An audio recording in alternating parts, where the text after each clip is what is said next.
right, guys, so now we are going to take what we know about narrative texts and how they have a beginning. What else do they have? They have a beginning, they have a middle, they have an end. What else do they have? So beginning, middle, end are super important. They also have who are the people are or animals. They have, what's that word? Characters, right? They have characters and they have to have a problem, right? So we're going to read How I Became a Pirate, and I'm going to put it on my document camera over here so you guys can see the pictures really well as I read. Here we go. How I Became a Pirate by Melinda Long and David Shannon. So there we go. There's a little boy and there's a big pirate he's sitting on. And there's a little parrot. So How I Became a Pirate. Written by Melinda Long, illustrated by David Shannon. Pirates have green teeth when they have any teeth at all. I know about pirates because one day when I was at the beach building a sandcastle and minding my own business, a pirate ship sailed into view. I knew what it was because its flag had a skull and crossbones on it, and because I could hear the pirate singing, "Hey ho, blow the man down." They were a little off key. So I want you guys to think about it for a second. What part of the story are we in? The beginning, the middle, or an end? Shout it out.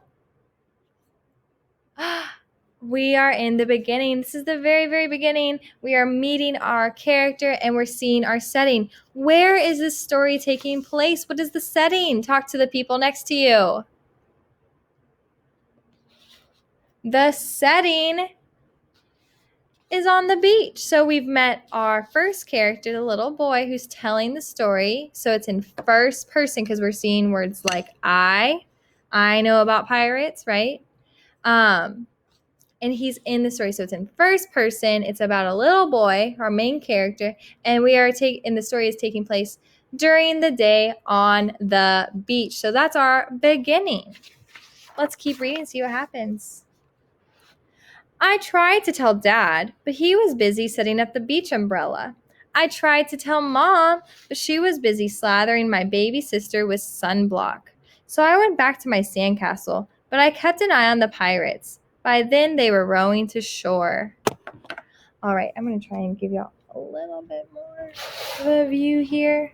So there's Dad setting up the umbrella. There's Mom lathering the sister up with sunblock. And there's the little boy. And what do y'all see in the background? Pirates are coming. I want you guys to stop and make a prediction about what is going to happen. We see the pirates coming. What do y'all think is going to happen next? Go ahead and tell the person next to you, or if you're at home, you can just say it to me. I'm listening. Oh, those are some interesting predictions. Thank you guys for participating. Here we go. When they landed, the head pirate climbed out of the boat and yelled, "Ahoy thar, matey! Be this the Spanish Main?" "No," I said. "This is North Beach." "Shiver me timbers," the pirate said. "We must have taken a wrong turn at Bora Bora." So this is a little bit more information about our setting. We're specifically at a beach called North Beach. That's where we are, okay? And there's a little boy. How do y'all think he's feeling right now? Go ahead and shout it out. He's like, there's a pirate. He might be feeling surprised, maybe scared. So there's our picture. He walked around my sandcastle. He looked at the moat and yelled back to his crew, "He's a digger, he is, and a good one to boot." "A good one to boot," the others agreed. "What be your name, matey?" the head pirate asked. "Jeremy Jacobs, sir," I told him. So there's all the pirates. The little boy, now we know his name is Jeremy. "Well, Jeremy Jacob," he said, "you're looking at Braidbeard and his crew. We've been needing a digger like yourself. We've a chest of treasure to bury." "Aye, treasure!" the others shouted. "You're coming with us," Braidbeard told me. I didn't think mom and dad would mind as long as I got back in time for soccer practice the next day. So we're going to pause. We are still in the beginning of the story. We might be moving into the middle now, but we have now found out where the story is happening, the setting, which is what? Where is the story happening? The setting of the story is North Beach. Who's our main character? Go ahead and shout it out. We know Jeremy Jacob is our main character, and some other characters too that we've met are Braidbeard and his crew. And now he's going with them. So now we're shifting to the middle of our story. We've met our characters, we know our setting, and here we go. That's how I became a pirate. So look, he's on the edge of the ship. They're rowing back to shore. Do you think his mom and dad are going to notice he's gone? What do y'all think? Let's find out. As soon as we were on board, Braidbeard showed me the chest of gold and jewels. Got to find a safe place for this here treasure. It's high time we were off, he announced. We're off, we all shouted. And then we set sail. So they needed someone to bury the treasure. They saw him digging because he was building a sandcastle. After dinner, so next it's getting later, right? Because it's now dinner time. After dinner, I tried to teach the pirates to play soccer. Braidbeard kicked the ball and yelled, "Arg, soccer! Arg, soccer!" the crew yelled. Then everybody dove for the ball at once, and it rolled right off the deck. "After it, me hearties," Braidbeard commanded. "After it?" we all whispered. We fought over who would go get the ball, but it didn't matter anyways, because a shark came along and swallowed it up in one gulp. So much for soccer. All right, so we've moved from the beginning. Now we're starting to be in the middle of our story. We're at dinner time, or we just finished dinner. We're playing soccer. By now, it was past my bedtime, but nobody tells pirates to go to bed, to take a bath, or to brush their teeth. Maybe that's why their teeth are green. Pirates sleep with one eye open, just in case. And they don't change into pajamas unless they want to. Pirates don't do anything they don't want to, except for maybe swabbing the decks. I wanted to be a pirate forever. So do we have a problem in this story yet? What do y'all think?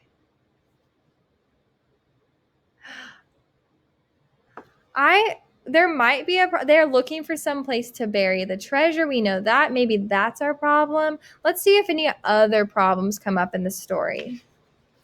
It looks like we're all having fun so far though, right? But then I found out what else they don't do. When I couldn't stay awake any longer, I asked Braidbeard to tuck me in and read me a story. "Tuck you in," he bellowed. "Pirates don't tuck." "No tucking," the crew cried.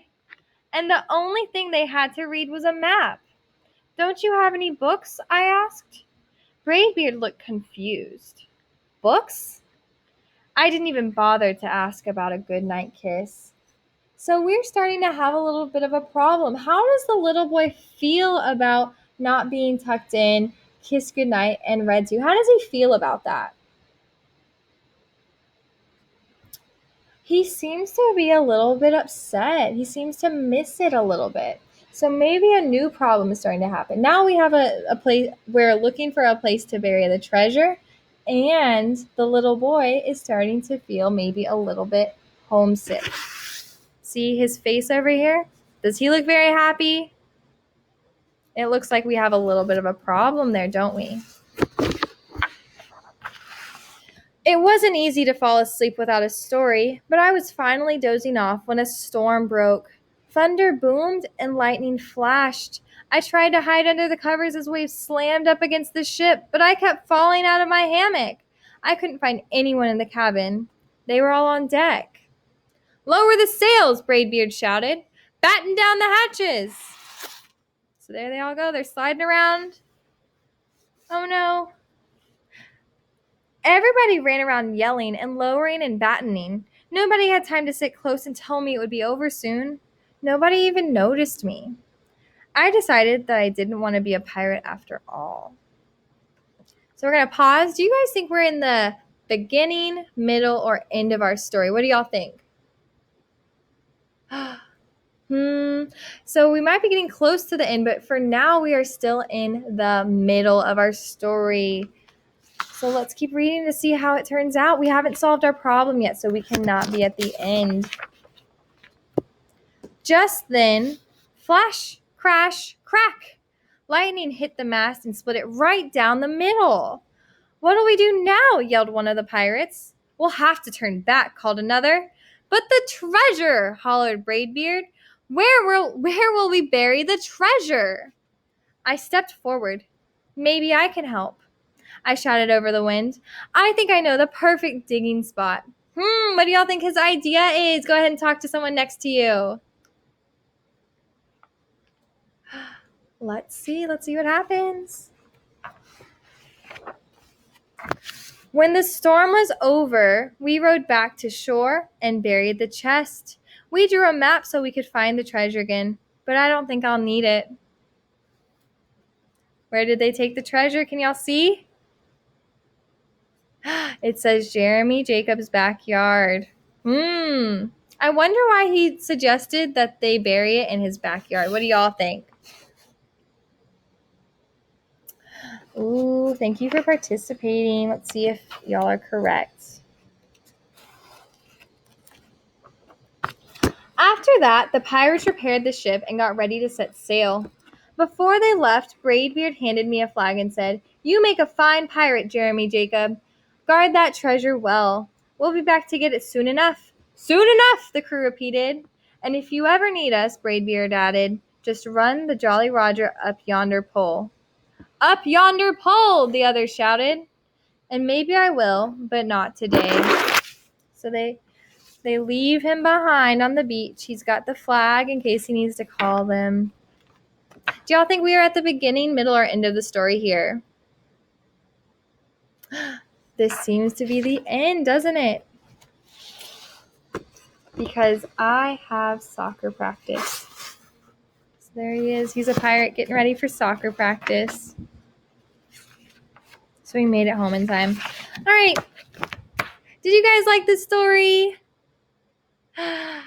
I sure hope you did, because I think that that's a good one. And it's a perfect example of a story like the ones you guys are going to start writing this week, okay? So now that we've finished reading, before you move on to the next slide, so here's where my video will be. This is where my video goes.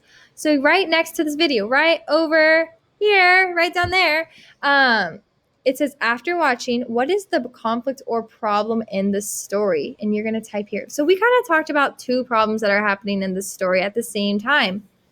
So I want you guys to write down one of the problems that you noticed, or I'm sorry, one of the conflicts in the story that you noticed, okay? So you're going to do that, and then you're going to hop into the next slide to watch the review video to see how you guys are going to finish out today's assignment. I will see you guys there in the next video.